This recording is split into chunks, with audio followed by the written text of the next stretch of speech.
যে দেশে সাক্ষী থাকার মানে হয় মৃত্যুর ওয়ারেন্টে সই, সে দেশে সাহসী মানুষ বিরল হয়ে যায়। পুলিশ এসে যদি বলে আপনি যা ঘুরতে দেখেছেন তার সাক্ষ্য দেবেন, আপনার মাথায় প্রথমে কি আসে? যদি আমি সাক্ষ্য দেই, আমার পরিবারকে কি হত্যা করা হবে? আমার বাড়ি কি পুড়িয়ে দেওয়া হবে না তো? আমার বাচ্চাকে অপহরণ করবে না তো? একটা বাস্তব উদাহরণ, একাদশ শ্রেণীর ছাত্র রাকিব কুমিল্লায় একটি খুনের সাক্ষী হয়েছিল। সে আদালতে যেতে রাজি ছিল, কিন্তু কিছুদিন পর রাকিবের লাশ পাওয়া গেল একটি পরিত্যক্ত ভবনে। আদালতে সত্য বলা যদি জীবন বিপন্ন করে তোলে, তাহলে কে বলবে সত্য?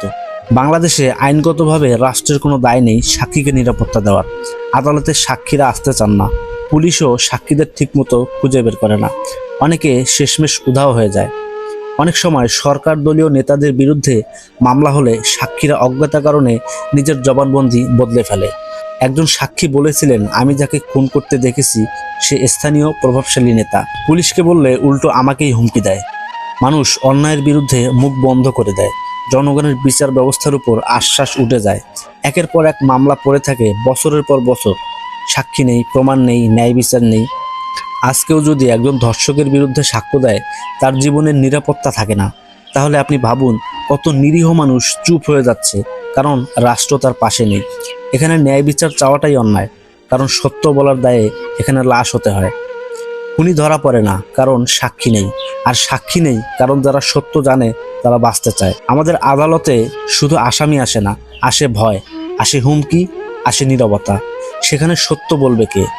যে দেশে সাক্ষী থাকার মানে হয় মৃত্যুর ওয়ারেন্টে সই, সে দেশে সাহসী মানুষ বিরল হয়ে যায়। কেউ যদি সত্য জানে, সে এখন মুখ বন্ধ রাখে, কারণ সত্য বলার নিরাপদ রাস্তা নেই। গণতন্ত্রের মূলে যদি সাক্ষী নিরাপদ না থাকে, তাহলে সে বিচার প্রহসন ছাড়া আর কি। এখানে অপরাধী গর্জে ওঠে, কারণ তারা জানে এই দেশে কেউ কিছু বলবে না। বিচারহীনতা শুরু হয় যখন সাক্ষীরা ভয় পায়, আর ভয় জন্মায় যখন রাষ্ট্র পাশে দাঁড়ায় না। সত্য যদি অনিরাপদ হয়, তাহলে আইন শুধুই কাগজে, বাস্তবে এটা একটা হিংস্র জঙ্গল। যে রাষ্ট্র তার সাক্ষীকে বাঁচাতে পারে না, সে রাষ্ট্র কোনোদিন ন্যায় বিচার প্রতিষ্ঠা করতে পারে না। প্রথমত, প্রত্যক্ষদর্শীদের জন্য আবাসন, নিরাপত্তা, পরিচয় গোপন রাখার ব্যবস্থা চালু করতে হবে। সরকার যদি সত্যিকারের বিচার চায়, তাহলে শুধু আসামিকে ধরলে হবে না, সাক্ষীকে বাঁচাতে হবে, তার সাহসকে সম্মান করতে হবে। একটা রাষ্ট্র তখনই শক্তিশালী হয় যখন তার প্রত্যেক নাগরিক সত্য বলার সাহস পায়। সাক্ষীর নিরাপত্তা শুধু আইন নয়, এটা জাতির নৈতিক চেহারা।